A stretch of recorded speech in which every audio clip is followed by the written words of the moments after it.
Hello नमस्कार दोस्तों, कैसे उम्मीद करते हैं आप सब अच्छे होंगे। मैं भी बहुत अच्छी हूँ। आज हम भगवान शिव की एक प्रार्थना सुनाएंगे। उसे डेली पढ़ने से भगवान शिव खुश हो जाते हैं और मनचाहा वर भी दे देते हैं। पावन रस तत्व प्रदान करने वाली शिव महापुराण की कथा इस पितृपक्ष के पावन अवसर पर कुबेरेश्वर बाबा की ये पावन धरा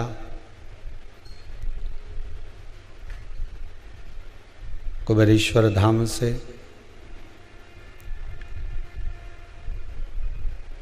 पूर्वजों के उद्धार के लिए, पितरों की शांति के लिए और जो कोरोना महामारी में जीव शांत हो गए हैं उन जीवों के उद्धार के लिए शिव महापुराण के 24,000 श्लोकों से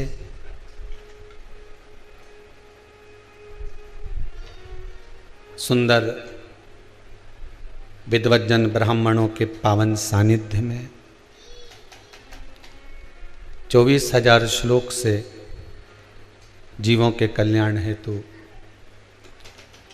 पावन आनंदमय हवन में आहुतियां प्रदान करी जा रही हैं, जिससे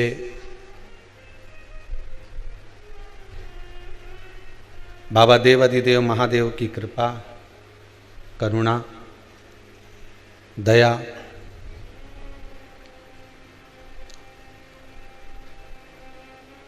इन जीवों पर पड़े और इन जीवों का कल्याण हो। एक कौन सी सब्जी होती है जो पितृपक्ष में ब्राह्मण को भोजन कराते समय नहीं बनाई जाती? एक तो कुमड़ा, दूसरा पत्ता गोभी, जो बंद गोभी होती है ना, वो बंद गोभी जो होती है ना, पत्ता पत्ता वाली, उसकी भी सब्जी पितरों के ब्राह्मण अगर भोजन करता है तो उसमें नहीं बनाई जाती। एक कुमड़ा, ये जो पेठा बनता है ना कुमड़ा का, ये भी श्राद्ध पक्ष में नहीं खिलाया जाता। महाराज बुरा कोला पेड़ा बोलते हैं, क्या बोलते हैं उसको,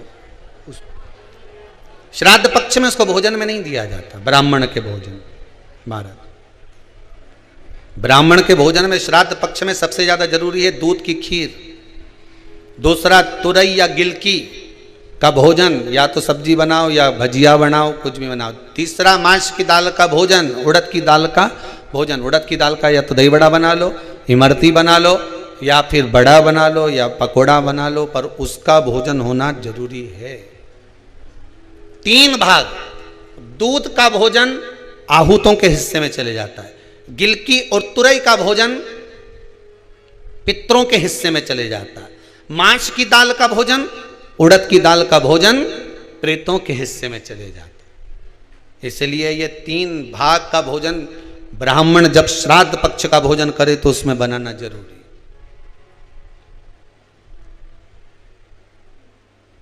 बहुत जरूरी। आपके यहां जब श्राद्ध हो भोजन अवश्य। कई लोग कहते हैं गुरुदेव जब हम गया जी से आ जाएं तो क्या ब्राह्मण भोजन कराना जरूरी है? क्यों नहीं, कराओ, क्यों नहीं करा? क्या गाय की रोटी निकालना जरूरी है? स्वान की रोटी निकालना जरूरी है? कौवे की रोटी निकालना जरूरी है? हम कहते हैं अगर श्राद्ध गया जी का हो गया तो भले कौवे की मत निकालो, पर गाय की, स्वान की, ब्राह्मण जन की भोजन प्रसादी जरूरी। देखिए जब ज्यादा घर में पितृदोष हो ना, ऐसा लगे कि पितृदोष बहुत ज्यादा है, 1 रुपये कमा रहे हैं, 1.25 रुपये खर्च हो रहा है, हाथ में पैसा नहीं टिक रहा, दुकान 4 दिन अच्छी चल रही है, फिर व्यापार डाउन हो जाता है, कोई पैसा लेकर भग गया, नहीं दे रहा, कहीं कर्जा मात्रा बढ़ गई है, ये पितृदोष के लक्षण है कुछ। इसमें आपके घर में जो भी रुद्राक्ष पड़ा हो, जो भी रुद्राक्ष रखा हो, क्योंकि संभाल के तो आप रखते नहीं, पटक देते हो यहां वहां, जो भी रुद्राक्ष आपके घर में रखा हुआ, एक पानी के पात्र में उस रुद्राक्ष को डाल दीजिए, उसमें एक चावल का दाना डाल दीजिए। महाराज, परिंदा जहां होता है, मटका, हंडा या रसोई घर में आपका जो पानी भरने का स्थान होता है, जिसको आरो वारो क्या क्या लगा के रखते हो, उसी के कहीं पास में उस कलश को रख दीजिए, ऊपर से उसको ढक दीजिए। शाम के समय, सुबह रखा 10 बजे से 12 बजे के बीच में, शाम के समय प्रदोष काल में भगवान शंकर का नाम स्मरण कर कर, ओम नमः शिवाय बोलकर, श्री शिवाय नमस्तुभ्यम बोलकर, या महामृत्युंजय मंत्र का स्मरण कर कर, या गायत्री मंत्र का स्मरण कर कर, जो मंत्र आपकी बुद्धि में, विवेक में समाहित हो, उस मंत्र का नाम लेकर राम कृष्ण हरि जो बोल सकते हो, एक घी का दिया अवश्य प्रज्वलित करें, लंबी बाती का। कौन सी बत्ती का? फूल बत्ती का नहीं, गोल बत्ती का नहीं, लंबी बाती का। बत्ती का मुख दक्षिण की ओर, कहां पर होना चाहिए? दक्षिण की ओर, ना पूरब, ना पश्चिम, ना उत्तर।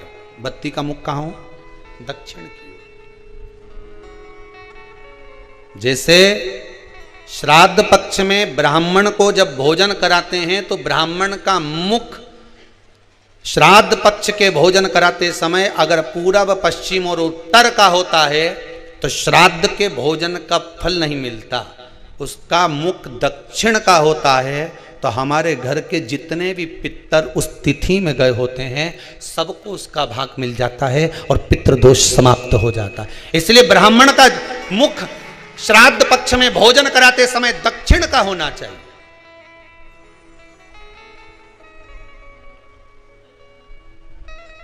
ब्राह्मण का मुख दक्षिण का हो।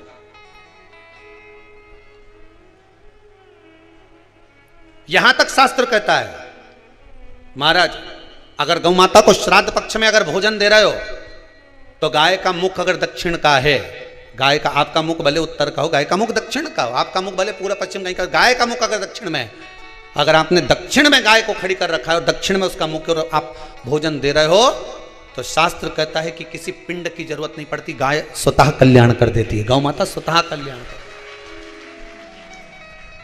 दक्षिण मुखी हो। तो दिए की जो बाती का मुख कहां होना चाहिए?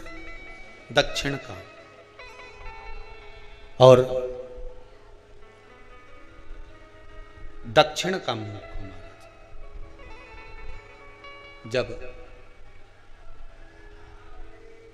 जब दक्षिण का मुख हो, दक्षिण की ओर बाती हो महाराज, तब दक्षिण की बाती जलाने के बाद में भगवान से वहीं पर प्रार्थना करें। जो कलश रखा है उसके ऊपर जो प्लेट रखी है, ढाका गया है, वहां अपना सीधा हाथ रखें और अपने पूर्वजों का, अपने पितरों का स्मरण करें कि मेरे धन को लेकर कोई चले गया, मेरा व्यापार ऐसा चल रहा है, मेरा घर में बच्चों का विवाह नहीं हो रहा, या घर में इतनी अशांति है, या तकलीफ है, या कष्ट है, ये सब का स्मरण कर कर उस कलश को रात्रि भर रखे रहने दें। सुबह स्नान आदि करने के बाद फिर एक घी का दिया दक्षिण की ओर लगाकर सुबह 10 बजे से 12 बजे के बीच में उस जल को शिव जी को समर्पित कर कर आ जाएं और वो रुद्राक्ष लेकर वापिस आ जाए महाराज, वापिस आ जाए। उस रुद्राक्ष को अपने घर में रख दीजिए। वर्ष भर वो रुद्राक्ष आपको कभी बीमारी से नहीं घिरने देगा, कभी किसी जगह खड्डे में नहीं जाने देगा, वो उन्नति की ओर ही बढ़ाएगा। भले कोई भी रुद्राक्ष हो, 1 मुखी से लेकर 14 मुखी, 20 मुखी, 18 मुखी, जो रुद्राक्ष आपके पास में, आप तो उसका स्मरण करिए, आप उसका स्मरण करिए। रुद्राक्ष का जल शिव को समर्पित करें। पितरों के जितने भी द्वार हैं, पितरों के जितने भी दरवाजे हैं, पितृलोक में जितने भी पितृ विराजमान होते हैं महाराज, ये सब शंकर के ऊपर चढ़े हुए जल का भाग ग्रहण करते हैं, शिव के ऊपर चढ़ा। 33 कोटि देवताओं में से कोई एक देवता ऐसा बता दो जिसको काली तिल्ली चढ़ती हो, काली मिर्च चढ़ती हो, सारे वृक्षों की पत्तियां चढ़ती हों, सब तरह के पुष्प चढ़ते हों, दुर्वा भी चढ़ती हो, बेलपत्र भी चढ़ता हो, आँख का पुष्प भी चढ़ता हो, धतूरा भी चढ़ता हो, जिसको भांग आदि भी चढ़ती हो, तुलसी की मंजरी भी चढ़ती हो। तुलसी की मंजरी भी शंकर को चढ़ती, तुलसी का दल नहीं, मंजरी वो भी चढ़ती। 33 कोटि देवताओं में कोई ऐसा देवता बताओ, संपूर्ण सामग्री भगवान केवल एक हैं, देव अधिदेव महादेव, जिनको काली तिल भी चढ़ रही है, काली मिर्च भी चढ़ रही है, जिनको संपूर्ण सामग्री भगवान शिव को समर्पित हो रही, संपूर्ण यहां तक राई, सरसों, राई के दाने तक भगवान शंकर को चढ़ते हैं। 1.25 लाख दाने का प्रमाण है महाराज शंकर जी को समर्पित करने का। सरसों चढ़ती, राई चढ़ती महाराज, पुष्प, बेलपत्र, दुर्वा, जगह जगह के पुष्प शिव को समर्पित होते दे।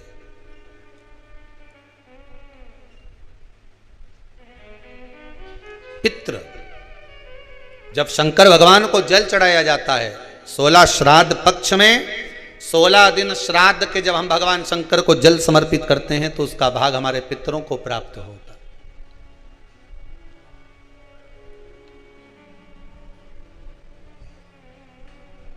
केवल 16 श्राद्ध के दिन ही ऐसे होते हैं जिसमें शंकर भगवान को जल में दूध मिलाकर चढ़ाने की जगह दूध भले 1 चम्मच चढ़ा रहे हो पर अलग से चढ़ाओ, कच्चा दूध अलग से चढ़ाओ, उसके बाद भले तुम जल चढ़ा दो, पर लोटे में जल में दूध मिलाकर 16 दिन श्राद्ध पक्ष में नहीं ले जाना।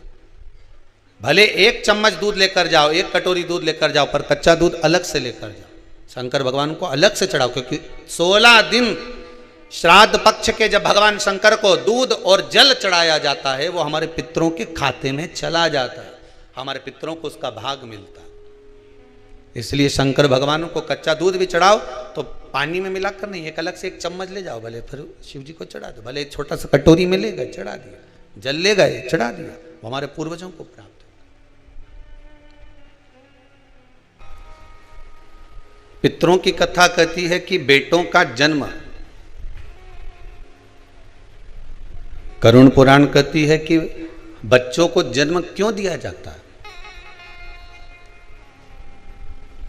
उनको जन्म देने का कारण क्या है। जगतगुरु श्री शंकराचार्य जी ने भी ये प्रश्न रखा था अपने भक्तों के सामने।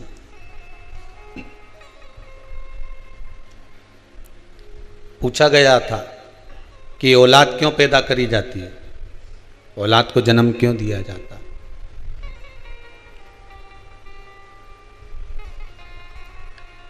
एक बार बड़ी सभा में जगतगुरु शंकराचार्य जी महाराज ये प्रश्न रख दिए कि औलाद क्यों पैदा करी जाती है, संतान का जन्म क्यों किया जाता है। सबने श्री जगतगुरु शंकराचार्य जी पूछ रहे हैं, एक एक व्यक्ति खड़ा होकर बता रहा है कि औलाद इसलिए जन्म दिया जाता है कि वो हमको संभालेगी, बुढ़ापे में हमको साथ कर चलेगी। दूसरे ने कहा संतान औलाद इसलिए पैदा करी जाती है कि वो हमारे स्वास्थ्य का ध्यान रखेगी। तीसरा व्यक्ति खड़ा होकर बोला कि बुढ़ापे में किसी का साथ तो चाहिए। चौथा बोला जब हमारे जीवन में सुख दुख आएगा तो कोई साथ देने वाला तो चाहिए। श्री जगतगुरु शंकराचार्य जी ने इन सब की बात सुनी, पर जगतगुरु शंकराचार्य जी ने फिर भी मन को संतोष नहीं हुआ उस उत्तर से। तब श्री जगतगुरु शंकराचार्य जी के एक शिष्य बैठे हुए थे, बड़े गुरुदेव के चरणों का नित्य स्मरण करने वाले थे, नित्य भक्ति में डूबने वाले थे। फिर उन्होंने विनती करी, गुरुदेव मैं कहना चाहता हूं, आप सुनेंगे मेरी बात। जगतगुरु शंकराचार्य जी ने कहा बोलो क्या बात है। इस प्रश्न का उत्तर मैं देना चाहता हूं, आप दे दीजिए। गुरुदेव औलाद इसलिए पैदा करी जाती है कि माता पिता में आग लगाए।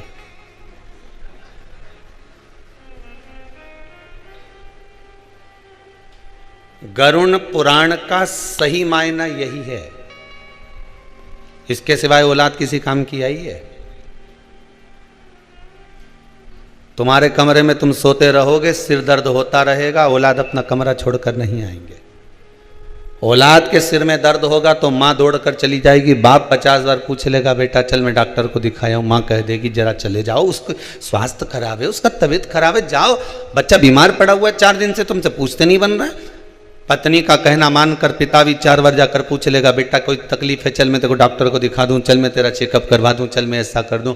माँ 50 बार पूछ लेती है बेटा तुझे तकलीफ क्या है, तुझे दुख क्या है। पर बहुत कम बेटे, बहुत कम होंगे। ऐसा नहीं कहता हूं कि नहीं होंगे, होंगे पर बहुत कम। जो माता पिता के सिर में दर्द भी हो तो 50 बार जाकर पूछ ले कि मम्मी क्या बात है, आज आप उदास दिख रही हो, आपका चेहरा उतरा हुआ है, कोई तकलीफ शरीर में हो तो चलो मैं डॉक्टर के पास ले चलता हूं।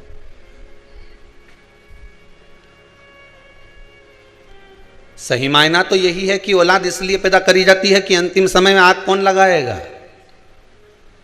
देखा जाए तो माता पिता अपनी पूरी जिंदगी बच्चों के नाम गिरवे रख देते हैं। सोना गिरवे रखे से छुड़ा सकते हो, सही है कि गलत है, बोलो तो सही।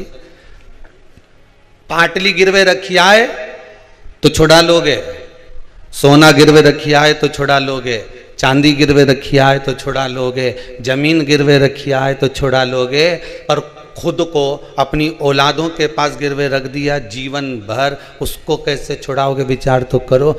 ये जिंदगी तुमने गिरवे ही तो रखी है, बस कमा कमा कर लाते जाओ, देते जाओ, ब्याज भरते जाओ, गिरवे में तो रखे हुए हो। बस कमाया किसके लिए? औलादों के लिए। जोड़ा किसके लिए? संतानों के लिए। बेटी में साड़ी किसके लिए रखी थी जमा जमा के? बहू और बेटी के लिए। शादी करेंगे छोरी की तो उसको दे देंगे, बहू आएगी तो उसको दे देंगे। खुद ने अच्छी नहीं पहनी उनके लिए संजो संजो कर रखी। ये गिरवे ही तो रखे हो तुम अपने परिवार में, गिरवे ही तो पड़े हो तुम अपने कुटुंब में। बस कमा रहे हो, जोड़ रहे हो और छोड़ रहे हो। सोना गिरवे रखा तो उसको छुड़ा सकते हो, चांदी गिरवे रखी तो उसको छुड़ा सकते हो, पर तुम अपने परिवार से कैसे छूट पाओगे वो तो विचार कर लो तुम।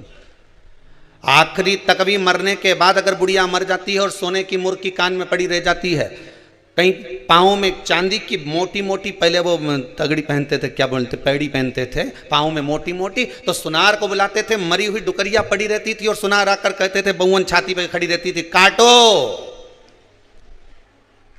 काटिए। और अगर यहाँ नहीं काटते थे तो शमशान ले जाते थे सुनार को कि वहां कटवाते थे पाँव में पड़ी हुई चांदी की बेड़ियों को, कि अभी और ब्याज बाकी रह गया चुकाने के लिए, उसको निकालिए।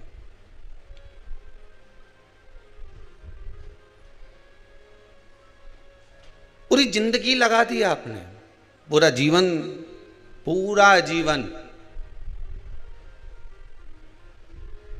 सबसे बड़ा आश्रम कौन सा? जम के बोलिए जरा। गृहस्थ आश्रम। जितने लोग टीवी पर कथा सुन रहे हैं सब सावधानी से ध्यान से सुनना। सबसे बड़ा आश्रम कौन सा? गृहस्थ आश्रम। कोई तुमसे कहे साधु बन जाओ, कि हम तो नहीं बने दादा। कोई तुमसे कहे सन्यासी बन जाओ तो कहने रेन दे दादा, तुम्हारा पांव पड़े, सारा साधु सन्यासी हम तो खूब देखिया, हमें नहीं बनना।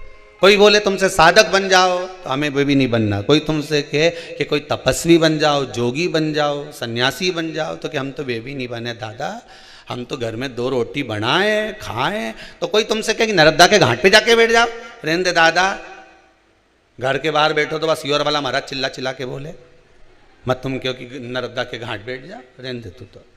फिर कहीं का बोले कि गंगा के घाट पर जाकर बैठ जाओ, हम तो घर में भले मन चंगा कटोते में गंगा।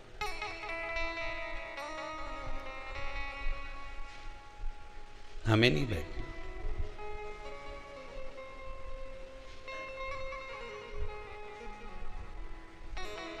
फिर कहाँ रहोगे? तो कहा जैसे मीरा घर में रहती थी, नामदेव जी घर में रहते थे, रामकृष्ण परमहंस जी घर में रहते थे, संत तुकाराम जी घर में रहते थे। मुक्ताबाई घर में रहती थी, कर्माबाई घर में रहती थी, भगवान उसको मिला कि नहीं मिला? मिला ना। ऐसे ही हम भी घर में रहेंगे।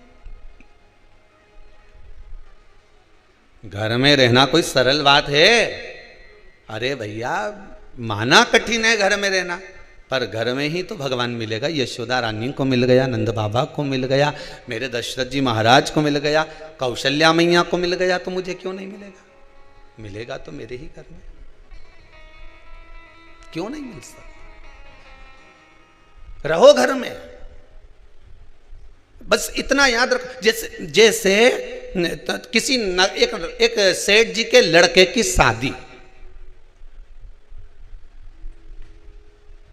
सेठ जी ने कहा एक से बढ़कर एक आइटम आना चाहिए, बैंड देखो कहां का जोरदार है, कैसा वहां का बैंड जोरदार है, उसी को बुक करो। हलवाई कहां का जोरदार है, कैसा वहां का हलवाई जोरदार है, ओके बुक करो। बोलो सही है कि गलत है? जिसके यहाँ अच्छी शादी होती है, खूब पैसा खर्च करे तो अच्छा अच्छा चुन चुन के लाए। तो किसी ने कह दिया साहब दूल्हा काय पे बैठेगा, तो कि घोड़ी पे बैठेगा, तो घोड़ी ढूंढो। तो कैसा घोड़ी, तो वो वहां की जोरदार थी साहब, ऐसी घोड़ी क्या जोरदार, दूल्हा ऊपर अगर बैठ जाए तो लगे कि दूल्हा। अगर शादी करो नहीं छोरा की तो घोड़ी तो उनंग की लाना सा। अच्छा ऐसा क्या हुआ घोड़ी में? अरे क्या जोरदार घोड़ी ने दूल्हा जब बैठे तो ऐसो लगे। नहीं तो शादी मत कर जो साहब, घोड़ी लाओ तो उनंग की लाना, घोड़ी लाओ तो उधर की लाना, नहीं तो तुम तो शादी मत करो छोरा की। इतना पैसा खर्च करो ने घोड़ी में क्यों ला? तो इतने में सेठ जी बोले चलो घोड़ी बुक करने चलते हैं। और सेठ जी गए, सेठानी गई, और सब मिलके घर वहां पर जाके बात करी कि भैया तुम्हारे यहाँ घोड़ी है? कि हाँ है। तो शादी में दो क्या? तो क्यों नहीं देंगे, कितना पैसा लोगे? तो कि पैसे की बात तो बाद में हो जाएगी, कोई दिक्कत नहीं, ले जाओ, पर शर्त एक है। क्या? घोड़ी पे कौन बैठेगा? दूल्हे का बाप बोला मेरा छोरा बैठेगा। घोड़ी पे बैठने के लायक है कि नहीं? इतना में तो बाप के गुस्सा आ गया। बता, घोड़ी पे तो दूल्हा ही बैठे नहीं, छोरा ही बैठे, बैठने के लायक है कि नहीं? जब उसका बाप इतना पैसे वाला तो छोरा भी तो पैसे वाला, क्यों नहीं बैठने के लायक है? नहीं, घोड़ी पे बैठने के लायक तो है, पर शर्त इतनी सी है कि मेरी जो घोड़ी है वो 3 बार उछलती है। यहां से चलेगी, दरवाजे पे पहुंचने से पहले 3 बार उछलेगी, एक बार धीरे से उछलेगी, दूल्हा समझ जाएगा अरे इतना तो हमारा छोरा समझदार है। दूसरी बार उछलेगी, थोड़ी दम के उछलेगी, इतना भी समझ जाए। इतने में तीसरी बार जब उछलेगी ना, फिर तो हमारे भी बस की नहीं रहे। फिर छोरा का फर्ज है कि जैसे उछले वैसे कूद जा, और नहीं कूदा तो इसके बाद जब वो घसीट के ले जाए नहीं और जगह जगह से ने दोची पड़े, फिर हमारी गारंटी नहीं है। अब बोलो तुम्हें घोड़ी चाहिए कि नहीं चाहिए? तो क्या साहब हम फोन पे बता देंगे, हम घर जा ही दिया। अब घर जाके इनने विचार करा तो सारा रिश्तेदार मिलने आया, तुम तो साहब माँ गए थे घोड़ी बुक करने के लिए। हाँ साहब, तो क्यों नहीं करी? जब तक घोड़ी नहीं करो नहीं तो शादी मत कर, जो घोड़ी होए तो वहीं की होए। अभी कई की घोड़ी साहब 3 बार उछके, और आखिरी बार उछले जब तो कूदना पड़ेगा, नहीं कूदो तो फिर वो तो जगह जगह से घसीट दे, पूरा सत्यानाश मिला दे वह घोड़ी। नहीं साहब, घोड़ी करो तो वहीं की करो। सारा पत्नी ने भी कह दिया जी कर लो ना, घोड़ी करने में क्या जाने, कर तो लो, पर वो उछके 3 बार, और 3 बार उछलने में, और तीसरी बार समझदार होगा तो कूद जाएगा। पहले छोरा से पूछ लो कूदे कि नहीं कूदे। तीसरी बार में अगर ये कूद जाए तो मेरे को घोड़ी करने में दिक्कत नहीं है, इससे पूछो पहले छोरा से। तो छोरा से पूछा क्यों रे, थारी शादी करे ने घोड़ी पे तुझे बिठाए ने, तीसरी बार में कूद ही जाएगा हो? अब ये तो बोल दिया कि हो, और ये जो घोड़ी पे बिठाया ने तीसरी बार में, पहली बार में तो जो कूदी तो ये बड़ा अच्छा लगा, कहीं उछली जोरदार, और दूसरी बार में जो उछली तो बापड़ा गिरता गिरता बच्चिया फिर भी दम से, और तीसरी बार में तो घोड़ी जो उछली तो कूदिया नहीं पड़ा, नहीं कूदा तो घोड़ी ने के पाँव में फंसा लिया, और फंसा के जो लई ने दौड़ी ने सब दूर से घसा फंसा कर दिया पूरा सब दूर से। अब तो पहचान में नहीं आया कि यह दूल्हा है कि बावर्ची है, पहचान में नहीं आया। बस ये घोड़ी की कथा नहीं, ये अपनी कथा है। गृहस्थ आश्रम में चलते चलते सबको घोड़ी पर बैठना है। 3 बार घोड़ी उछलती है, बचपन, जवानी और अधेड़ी। जिसने अधेड़ी तक संभल लिया, बुढ़ापा सवर गया। बचपन में उछलेगी घोड़ी, तब थोड़ा संभलना है। बचपन में माँ बाप संभाल लेंगे, बेटा गलत तो नहीं जा रहा, गलत संगत में तो नहीं पड़ रहा, संभलना है। जवानी आएगी, घोड़ी उछलेगी। अभी तो हम कॉलेज में पढ़ रहे हैं, तो क्या फेसबुक पे बात नहीं करे?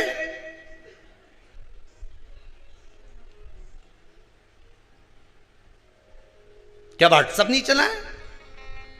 घोड़ी उछली, बहुत अच्छे से समझना हो।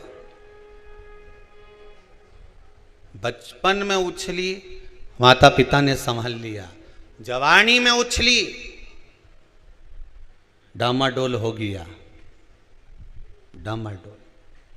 और तीसरी बार में कूदना जरूरी है। अधेड़ी आए तब। शादी हो गई, बच्चे हो गए, सब अपने अपने काम धंधे से लग गए, फिर उचकी। बस जब बच्चे काम से लग गए, परिवार सही हो गया, धन दौलत तुमने कमा कर दे दिया, सत्ता ला कर दे दी, सबको सब लायक कर दिया, अब तुम्हारा फर्ज है कि घोड़ी से उचक जाओ, चलो परमात्मा की ओर। तीसरे नंबर पर जब घोड़ी उच के सब अपनी अपनी जगह सेटल हो जाएं, सब अपनी अपनी जगह काम पर लग जाएं, तो उचक कर परमात्मा के पास चले जाना, उचक कर भगवान की शरणागति में चले जाना, शिव के चरणों में जाकर बैठ जाना, भगवान की भक्ति में जाकर बैठ जाना। और अगर नहीं बैठे तो घोड़ी रपेटना जानती है, अर्थात अधेड़ी अगर बेकार हो गई, बुढ़ापा बिगड़ जाएगा। बुढ़ापा बेकार हो गया तो अगला जन्म बिगड़ जाएगा। कई लोग हैं अगला जन्म बिगड़ गया लोगों का, कहीं हाथ बेकार, कहीं पाँव बेकार, कहीं शरीर बेकार। किसी से जाकर पूछें, गुरुजी बताओ ये हमारे यहाँ बच्चा हुआ ऐसा क्यों हुआ, बेटी हुई ऐसी क्यों हुई, भाई हुआ ऐसा क्यों हुआ, कुटुंब में ऐसा क्यों हो गया, ऐसा व्यक्ति क्यों पैदा हो गया, उसको शरीर में ऐसी विकलांगता क्यों उत्पन्न। उससे पूछो, क्योंकि जन्म मिला था, बचपन, जवानी, अधेड़ी, बुढ़ापा, मनुष्य का शरीर मिला था साधने के लिए, पर परमात्मा का नहीं हो पाया। आखिरी में ना बचपन में न जवानी में लांगा। घोड़ी तो उछली थी, अगर कूद जाता तीसरी बार में भगवान के चरणों में पहुंच जाता तो शायद अगला जन्म संवार लेता, पर अगला जन्म संवार नहीं सका।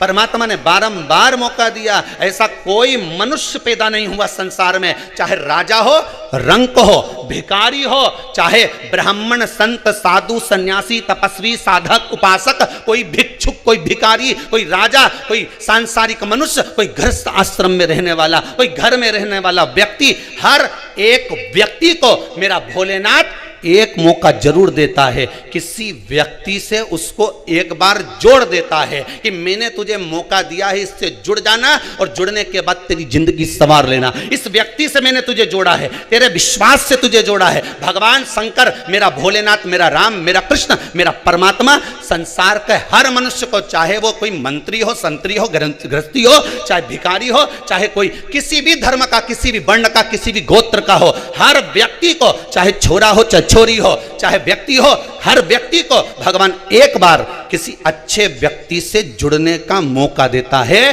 कि इससे जुड़ जाना, अपनी जिंदगी बना लेना। पर उससे जुड़ने के बाद भी आप अलग होकर अपनी जिंदगी को नरक बना लो तो तुम्हारा जीवन व्यर्थ, बेकार है। उससे जुड़ने के बाद भी तुम अगर परमात्मा के नहीं हो पाए तो फिर संसार में किसके हो गए? जन्म लेने वाले मनुष्य को भगवान एक मौका जरूर देता कि अपनी जिंदगी संवार ले। अभी तुझे मौका है, मैंने तुझे कहां से लाकर, किस भूमि से लाकर, किस जगह छोड़ा था, किस जगह से लाकर किस व्यक्ति के पास छोड़ा था, उस व्यक्ति के पास रहकर तू अपना जीवन बना सकता था, पर तूने अपना जीवन नहीं बनाया। मौका दिया परमात्मा ने, पर हमारा अहंकार, हमारा अभिमान, हमारी अहमता हमको जुड़ने लगी। हमारा काम, हमारा लोभ, हमारी आसक्ति, हमारी तृष्णा, हमारा विषय हमें जुड़ने नहीं दिया। आसक्तियों में फंस गए।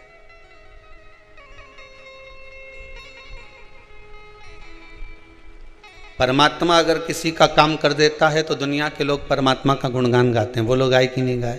अरे बोलो तो सही, गाए नहीं। जितने लोग आस्था पर कथा सुन रहे हो, मोबाइल पर कथा सुन रहे हो, फेसबुक यूट्यूब पर कथा श्रवण कर रहे हो, मैं सभी श्रोता भाई बहनों को बहुत बहुत धन्यवाद देना चाहूंगा। बहुत बहुत साधु बात है साहब।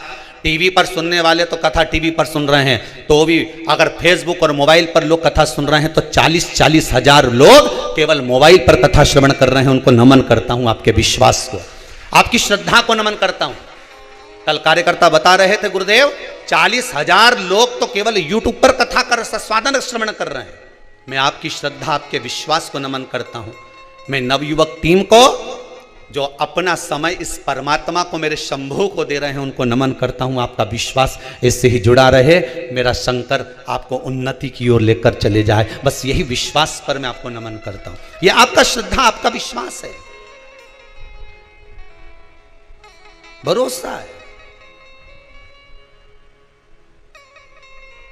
एक मौका परमात्मा जरूर देगा आपको, आप हारना मत। आज दिल्ली से एक माता जी आई हुई थी, वो कह रही थी गुरुजी मैं पिछली बार अपने बेटे को लेकर आई थी, उसका एक एग्जाम नहीं निकल रहा था और वो उस कहाँ गई, वो बैठी होंगी कहीं ना कहीं, खड़ी होइए जरा, माइक दीजिए जरा।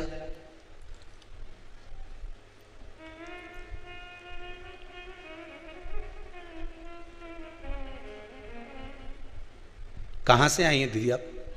चालू करिए उसको। कहाँ से आई हैं? चालू है, चालू दे दो। दिल्ली से आई थी। दिल्ली में कहाँ रह रहे हैं? दिल्ली में सादरा। कैसे आना हुआ आपका? मैं उस पे आई थी शिवरात्रि, श्रावणी शिवरात्रि पे आई थी।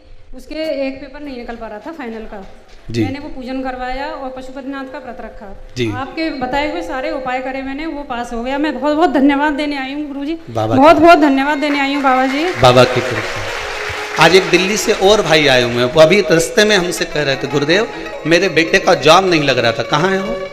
कहाँ बैठे हैं? मेरे बेटे का जॉब नहीं लग रहा था गुरुदेव, पर बाबा की कृपा ऐसी हुई, उनको धन्यवाद देने के लिए हम आए। कहाँ है? कोई दिख रहा है? कहाँ गए? दिल्ली वाले जो आए हुए थे गए होंगे शायद। बेटे का जॉब नहीं लग रहा था गुरुदेव, बड़ी कृपा करिए बाबा। शंकर करुणा सागर है, उसकी दया के बिना संसार में कुछ नहीं हो सकता। आज एक माता जी आई थी, कह रही थी गुरुदेव बेटे की शादी के लिए इतने परेशान हो गए, इतने परेशान हो गए, इतने परेशान हो गए। कहाँ गई वो? कहाँ से? धार से थी, कहाँ से थी? बाद में वो बैठी, खड़ी हुई है जरा, देव जरा माइक। इतनी खुश थी कि आंख में आंसू भर गए। ऐसी माता को भी मैं धन्यवाद देता हूँ साहब। सब जगह से जब हार गए, अंत में शंभू की शरण में गए और बाबा ने अगर हाथ पकड़ा तो इससे बढ़कर खुशी और क्या हो सकती है? जरा विचार करिएगा।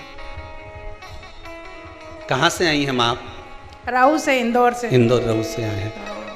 बहुत परेशान हो गए थे गुरुजी, मतलब रिश्ता बनते बनते फिर टूट जाता था। अब बाबा ने कर दिया। 3-4 बार ऐसा हुआ, फिर मैंने ना आपके उपाय करे और पशुपतिनाथ का व्रत करा। जय हो पशुपतिनाथ की। हो गया ना? दूसरे ही सोमवार को रिश्ता पक्का हो गया और अब शादी भी हो गई। जय हो भोलेनाथ जी की जय हो। बैठिए बैठिए। बहुत बहुत धन्यवाद प्रभु जी। एक अहमदाबाद से कोई आए हुए हैं, बड़ा सुंदर व्याख्यान कर रहे थे। अहमदाबाद वाले कहाँ हैं? खड़े होइए जरा, पहुंचाइए जरा माई। आज खुशी इस बात की है कि आप लोग इतने प्रसन्न होकर आए हो ना कि दिल खुश हो गया। कि आनंद किसको कहते हैं कि यहाँ मालूम पड़ता है। कहाँ से आए आप? हर हर महादेव, अहमदाबाद से आया हूँ गुरुजी। अहमदाबाद में कहाँ से आए? रानी पार्टियों सर्कल जी। आज आपके चेहरे पर बड़ी खुशी थी, किस बात की खुशी थी? खुशी तो सबसे बड़ी है कि पूर्ण जन्म दिया है, वापिस जन्म मिल गया। वापिस जन्म। पिछली साल कोरोना में मैं इतना डर गया था कि मेरे जीजा जी और जीजी साथ में आए जी, उनको भी घर पे नहीं आने दिया मैंने। ओहो, किसी को भी घर पे नहीं आने दिया। मेरी एक दुकान थी वो भी बंद कर दी जी, पैसे भी नहीं लिए किसी से मैंने जी। और पिछली साल से सावन के महीने से पैसे खत्म हो गए जी। उसके बाद में मतलब पैसे ऑटोमेटिक आते रहे घर में, किसी के पास से कोई 1 रुपया भी नहीं लिया कहीं से। बाबा देता रहा, बाबा ऐसा देता रहा कि घर में अभी भी पैसे रखे हैं। जय हो, बहुत बहुत धन्यवाद। बाबा की कृपा आप पर ऐसी बनी रहे। बैठिए, विराजिए। शिव कृपा करे, करुणा करे मेरा दयालु, तो उसकी करुणा में कोई कमी नहीं होती। केवल ये 3 ही नहीं, यहाँ पर इतने लोग आए हुए हैं बाबा की कृपा से। आपका विश्वास आपको लेकर आया है, भरोसा लेकर आया। इस धरा पर अगर आप आए हैं तो हमारा तो विश्वास है, जो नहीं भी आए उनसे कहते हैं कि शिव महापुराण की कथा आप दिल से श्रवण करना। जो नवयुवक बच्चे हैं, कंपटीशन एग्जाम में बैठ रहे हैं, इंटरव्यू देने जा रहे हैं, नौकरी के लिए जा रहे हैं, मैं उनसे भी कहूंगा बेटा एक बार इस शिव महापुराण की कथा को भले मोबाइल पर सुनो, टीवी पर सुनो, अपने घर पर बैठकर सुनो, चाहे कहीं पर भी बैठकर सुनो, पर इस पितृ मोक्ष शिव महापुराण की कथा को एक बार जरूर सुनना। तो काल सर्प दोष, पितृ दोष, आहुत दोष, वासुक दोष, सारे दोष मिट जाएंगे और तेरा जॉब जरूर लगेगा। तू पास होगा, उत्तीर्ण होगा, अग्रण्य बढ़ेगा, चिंता मत करना। तो बाबा पर विश्वास रखकर आगे बढ़, बस शंभु का नाम लेकर। भगवान स्वयं कथा कह रही है कि परमात्मा एक मौका देता है आपको जुड़ने का। अगर आप जुड़ गए तो परमात्मा आपको ले जाकर कहीं अच्छी जगह छोड़ देता है, अच्छी जगह।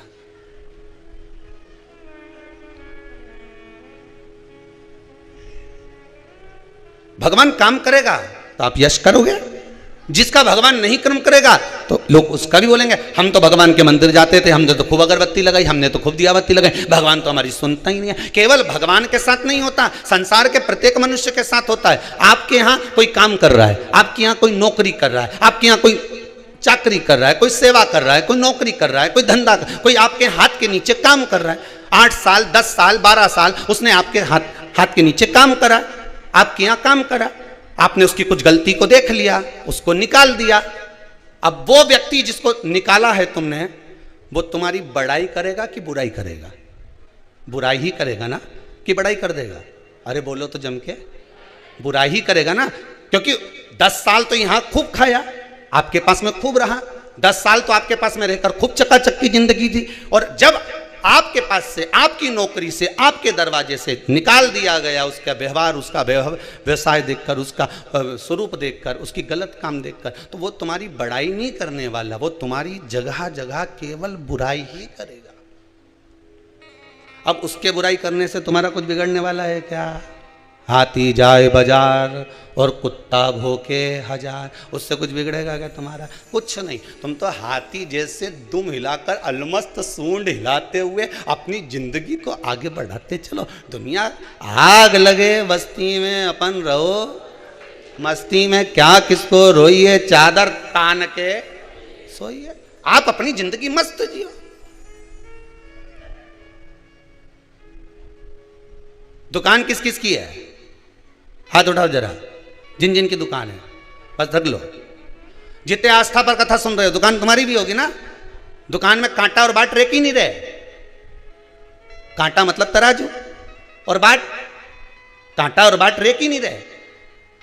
अगर कांटा ही कांटा रख लो तो, अरे बोलो जम के, काम चले नहीं। और बाटी बाट रख लो तो कहीं माटा फोड़े? अरे बोलो तो सही, कांटा होगा तो बाट भी होगा। बोलो सही है कि गलत है? उसी तरह जिंदगी में कांटे होंगे तो थोड़ा बाट करना। बाट मतलब इंतजार, सुख मिलेगा जरूर, मतलब तोले हुआ कुछ भाग मिलेगा जरूर। कांटा होगा तो बाट रखे ना पड़ेगा, बाट मतलब इंतजार रखना पड़ेगा। जिंदगी में कांटे तो दुनिया के लोग बोएंगे, बहुत कांटे चुभाएंगे, पाँव में चुभाने के लिए आएंगे, पर थोड़ा सा इंतजार करना। इंतजार मतलब बाट जोना, इंतजार करना, थोड़ी प्रतीक्षा करना, भगवान पर विश्वास रखना, भरोसा रखना और दृढ़ता रखना। तो जैसे कांटे पर बाट रखाता है तो वस्तु तुला जाती है, उसी तरह जिंदगी में कांटे बोने वाले कांटे बोएंगे, पर बाट जो कर चलना, इंतजार कर कर चलना, तो कुछ ना कुछ तुला कर तेरा भी जीवन सार्थक हो सकता है। कांटा होगा तो बाट होगा। अकेला बाट किसी काम का नहीं होता और अकेला कांटा किसी काम का नहीं होता।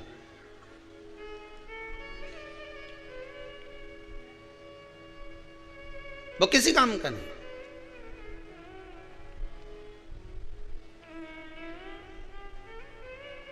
दुनिया के लोग बहुत कहेंगे खूब कथा सुनती थी, खूब, जरा सा दुख आया कि दुनिया के लोग उंगली उठाना चालू कर देंगे। तुम घबराना मती, हाँ सुनती थी, और खजूर वाली चोटी बना के जा, नल्ले सुनू मैं तो जा, क्या कर ले? अब दुख आन पड़ा, इतनी तकलीफ आई, क्या कर लिया तेरे बाबा महादेव ने? तो क्या उसने करा तभी तो इतनी शान से जी रही।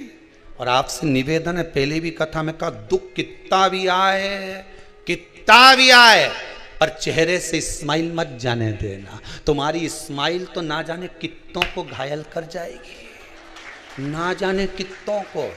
दुनिया के लोग कहेंगे इतना दुख आने के बाद कर्जे में लदालूम पड़ी, दुकान नहीं चल रही, फैक्ट्री बिकने में पड़ी, सारा मकान बैंक में पड़ा, इसके बाद भी इसके चेहरे पे इतनी स्माइल, सारा रिश्तेदार उनके अटैक आ जाएगा बापड़ी के देख देख के कि इतनी प्रसन्नता कहां से ली आई। इतना कर्जा बैंक में लोन में पड़ा, ये पड़ा वो पड़ा, बहू सुने नहीं, बेटी ऐसी बेटा वैसा, दुनिया के लोग कितना ही उंगली उठाए, और शंकर की कथा अपनी जिंदगी में उतार कर रखना। स्माइल में कमी मत आने देना, प्रसन्नता में कमी मत आने देना, भगवान के भजन में कमी मत आने देना, भगवान की भक्ति में कमी मत आने देना, शंकर के स्मरण में कमी मत आने देना, शंकर के गुणनवाद में कमी मत आने देना, शंकर की कथा में कमी मत आने देना। मेरे चेहरे पर ये चमक, ये दमक, ये फुल बन में महक, सब कुछ भोलेनाथ की दी हुई है। कर्जे में हूं तो क्या हुआ, एक दिन तो उबारेगा। तुम्ही ने दर्द दिया है, तुम्ही दवा देना। उसने दर्द दिया है, उसने दुख दिया है, उसने तकलीफ दिया है, उबारेगा भी वही। क्यों रोऊं मैं, किस लिए रोऊं मैं?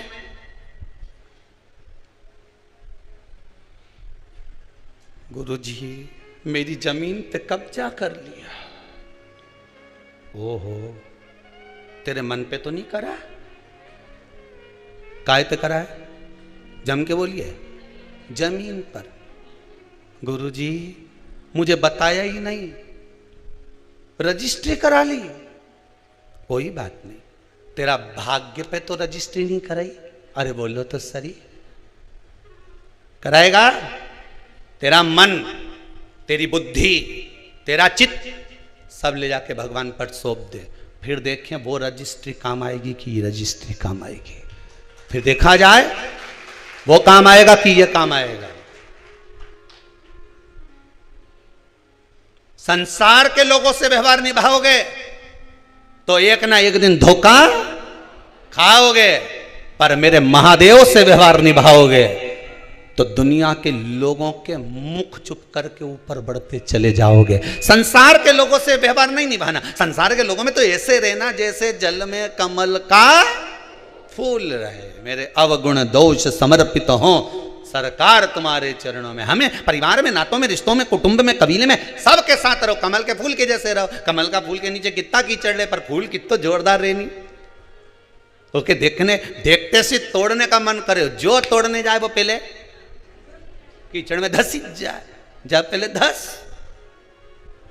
कमल के फूल के तोड़ने जाए। भगवान कहते हैं मेरा भक्त जो मेरा स्मरण करता है, मेरे शंकर कहते हैं जो मेरे मंत्र में डूबा रहता है, जो शिव महापुराण में हमेशा डूबा रहता है। रात को भी मन नहीं लग रहा तो मोबाइल में कथा सुनने बैठ गए, दिन में मन नहीं लग रहा तो कथा सुनने बैठ गए। अभी 2-4-8 दिन नहीं आई ना तो लोगों की नींद नहीं आई। शिवर वाला महाराज कब कथा सुनाएगा, राम जी कब कथा आएगी। तो हमारे कार्यकर्ता बोले यहाँ से ऑफिस में से कि और भी तो आ रही कथा, वो सुन लो। नहीं, शिवर वाला कब आएगा? नहीं तो कथा सुनो, मना नहीं, पर मन। स्वयं भगवान विष्णु से पितृ देवता कहते हैं।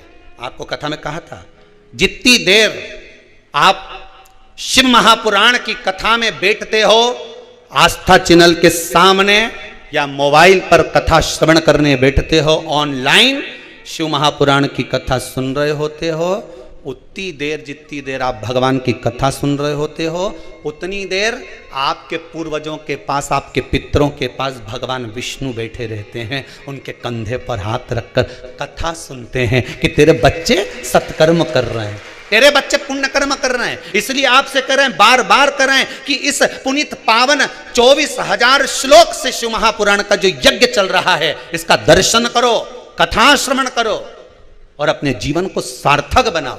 जितनी देर आप कथा में बैठे उतनी देर आपके पूर्वजों के पास मेरे नारायण बैठे, उनके पास भगवान बैठे।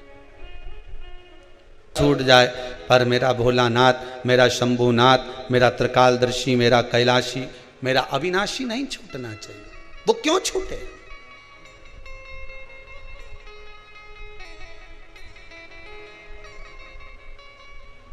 संसार का व्यक्ति पीछे पड़ा हुआ है। हाँ, हमारा बुढ़ापा कैसे निकलेगा, हमारे बच्चे नहीं होंगे तो हमारे को वो आग कौन देगा। अभी शंकराचार्य जी का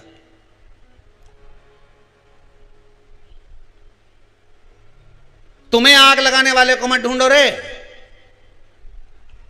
अभी कोरोना महामारी ने दिखा दिया, औलाद को मौका नहीं मिल पाया। बोलो सही है कि गलत है? ऐसे ही आग लगा जाए। तुम्हें आग लगाने वालों को मत ढूंढो कि बच्चे नहीं होंगे तो आग कौन लगाएगा। तुम्हारे भीतर समाहित अज्ञानता में आग लगाने वाले सद्गुरु को ढूंढो कि अज्ञानता में आग लगा दे और मुझे ज्ञान की उपज पैदा कर दे, जिससे मुझे महादेव मिल जाए। अज्ञानता को जलाने वाला कोई सद्गुरु मिलना चाहिए। तुम में आग लगाने वाला नहीं मिलना चाहिए, अज्ञानता में आग लगाने वाला चाहिए। 4 बांस, 4 कंधे और 40 कंडे, ये तो कोई भी दे देगा। आखिरी समय में इतना ही सामान चाहिए। जिसके नहीं मालूम है लिख लो, जिसके नहीं मालूम लिख लो। क्या क्या? 4 बांस, 2 तो लंबा, बाकी का आधा टुकड़ा करा हुआ ने बिछाने। 4 बांस, 4 कंधे और 40 कंडे, इससे ज्यादा कहीं नहीं लगे। और इतना चीज पाने के लिए पूरी जिंदगी निकाल दी। छोरा की नहीं सुनेंगे तो कंडा कौन देगा, बहू की नहीं सुनेंगे तो फिर अब ये 4 बांस, 4 कंधा और 40 कंडा तो तुम नी भी चोरा चोरी के पूछो तो भी कोई दे देगा। ये कोरोना महामारी में दिखा दिया, नहीं पूछोगे तो भी दे देगा। भगवान तो कहा गीता जी में कि ये मीरा, कर्मा, नामदेव, ध्रुव, प्रहलाद, संत, महात्मा, साधु, सन्यासी, तपस्वी, साधक, उपासक जो एकांत में तप कर करके मर जाते हैं, इनके कौन सी औलाद अंतिम संस्कार करने आती है? इनको कौन 4 कंधा देने आता है? इनको कौन 40 कंडे देने आता है? इनको 4 बांस देने कौन आता है? भगवान कहते कोई दूसरा नहीं आता। भगवान कहते गीता में मैंने वचन दिया है अर्जुन को, जन्म मैंने दिया, माता के स्तनों में दूध मैंने दिया। तो भोजन करना नहीं जानता था, नौकरी पे नहीं जाता था, पैदा होते से तू कहीं सर्विस करने नहीं चले गया। पेट मैंने भरा, तेरे उदर की पूर्ति मैंने करी, और मरेगा तेरे परिवार वाले तुझे अग्नि नहीं देंगे, कंडे नहीं देंगे, कंधा नहीं देंगे। भगवान कहते हैं तो मैं आऊंगा, तुझे गोदी में उठाकर वहां तक लेकर जाऊंगा। काहे चिंता करता है? जबरदस्ती का रोए, जबरदस्ती का आंसुड़ा ढलका है। मारा कई होगा, कई। अरे तुम्हारा क्या होगा? तुम तो डायरेक्ट क्यों ना, तेरा क्या होगा रे कालिया? तुम्हारा क्या होगा? तुम तो शिव महापुराण की कथा सुन रहे हो, तुम्हारा कुछ नहीं होने वाला। अब तो यमराज भी सोचे, इन्हें तो 10-12 बार सुन ली रे, ये के तो घर का भी चक्कर मत काट, जिन्हें पड़ोसन के उठा ला जाए पर इसे छोड़ी आ जाए। अब तो यमराज भी कहे ही के दरवाजे मत पहुंच जाना दादा।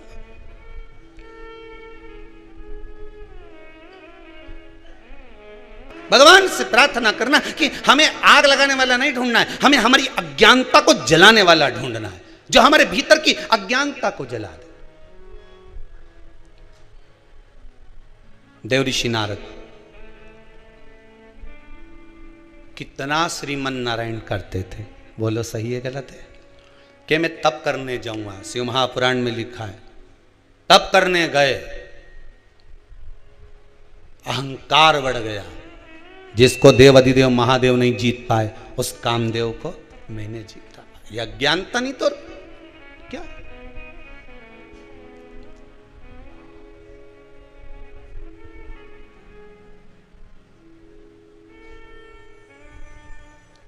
अब ये सबसे पहले उठ के किसके पास गए?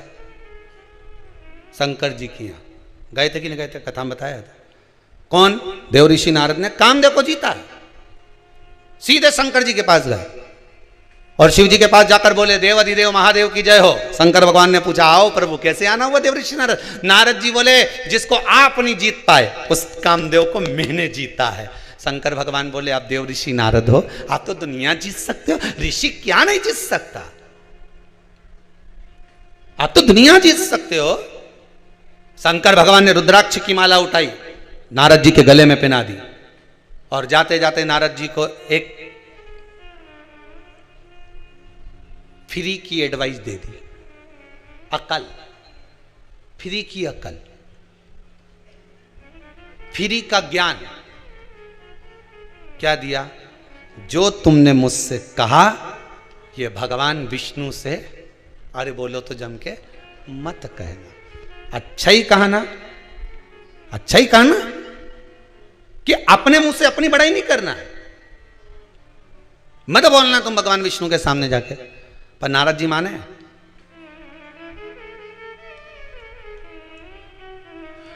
फ्री की चाय बटे तो भीड़ लग जाए रे। बोलो सही है कि गलत है?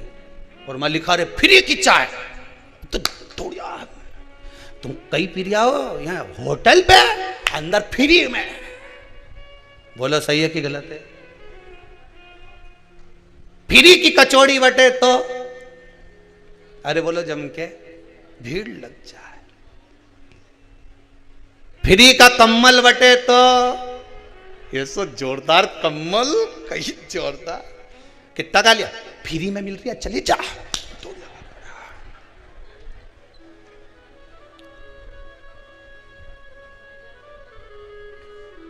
फ्री का कपड़ा बटे तो पहन के ढीलो पड़े, दूसरा ले जा। फ्री की चाय बटे तो लोग लूट लें, फ्री का कम्बल बटे तो लूट लें, और फ्री की अकल बटे तो कहां जाए? गुरु माता पिता फ्री में ही अकल दे के नहीं दे। अरे बोलो तो जम के कि का पैसा ले, गुरु पैसा ले फ्री में अकल दे। गुरु माता और पिता फ्री में ज्ञान देता है, इसके बाद भी लोग नहीं लेते। गुरु समझाता है मत पड़ झूठ के चक्कर में, मत पड़ या छोरी के चक्कर में, मत पड़ या छोरा के चक्कर में, मत पड़ इस चक्कर में। झूठ और प्रपंच जिंदगी बर्बाद कर देगा तेरा। कितना झूठ बोलेगा, एक के बाद एक झूठ बोलेगा और जीवन नरक कर लेगा तेरा। गुरु जी हमेशा फ्री में ज्ञान दे तो लोगों को अच्छा नहीं लगे, फ्री की चाय अच्छी लगे, पर अक्ल माता रोज के बेटा देख गलत संगत में मत पड़ जाए। उसके साथ क्यों रे वो गलत है, माँ समझाए, बेचारी फ्री की अकल दे तो नहीं समझ में आए। और जब वही अकल में पैसा लगे फिर वकील के यहाँ जाए, साहब पीछा छुड़ा तुम्हारा, वो जगदम्बा हमारा रोज का प्राण खाए, पीछा छुड़ा दो। और जब फ्री में माँ कहती थी कि सिर मत चढ़ा, तो हमारी घरवाली हमारे सिर नहीं चढ़ाऊं। अब वकील के यहाँ पैसा दे रहा, 20, 5, 10, 15, साहब पीछा छुड़ा दो। अब अकल का पैसा लग रहा है, बुद्धि का।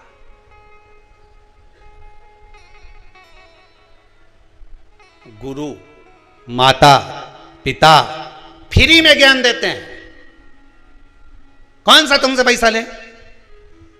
अरे गुरुजी बराबर तो जीवन में कोई नहीं हो सकता, सदगुरु बराबर दुनिया में कोई नहीं हो सकता। एक कथाकार जब कथा करने बैठता है व्यासपीठ पर, जितने कथाकार कथा करने बैठते हैं ये अपनी तिजोरी का माल लेकर बैठते हैं।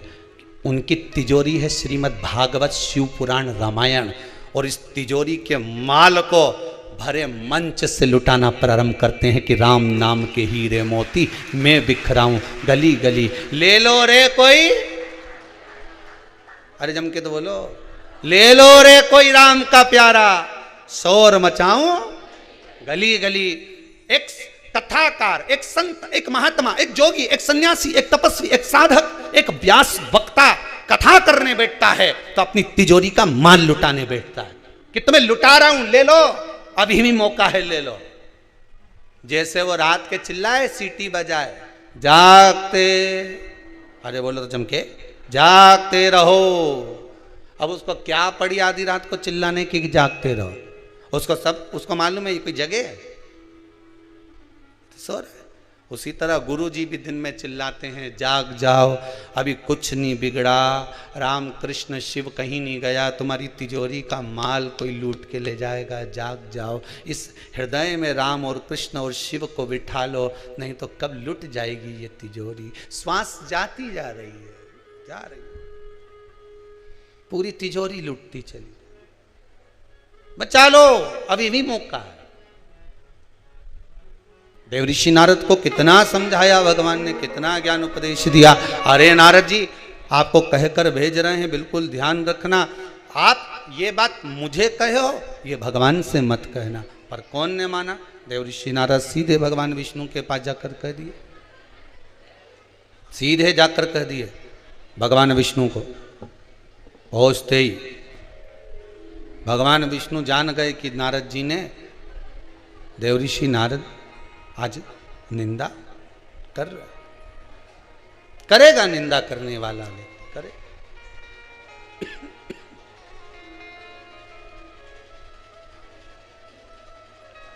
करे करे सो होन दो।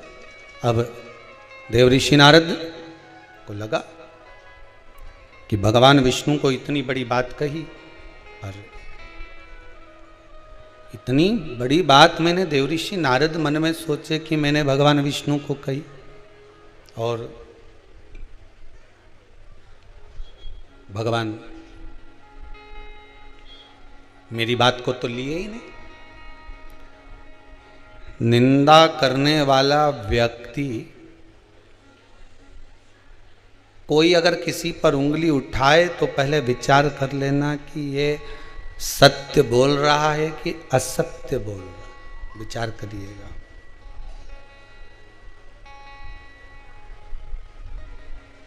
विचार करिएगा एक बार।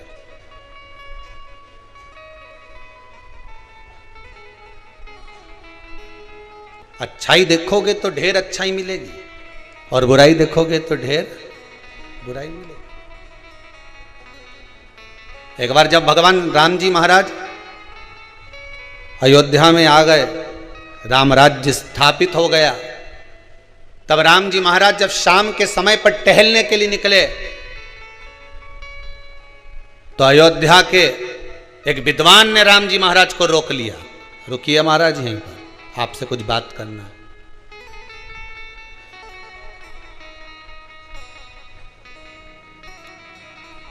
हमें आपसे कुछ पूछना है। राम जी महाराज रुके, विद्वान के चरणों में राम जी ने प्रणाम किया।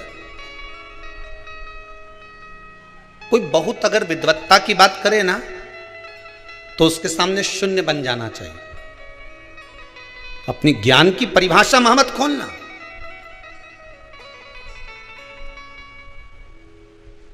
अपनी पोटली को, अपनी तिजोरी को कहां खोलना है वो भी स्थान बताया गया है।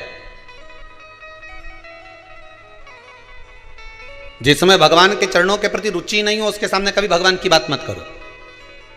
जो भगवान को मानता ही नहीं उसके सामने क्या भगवान की बात करना।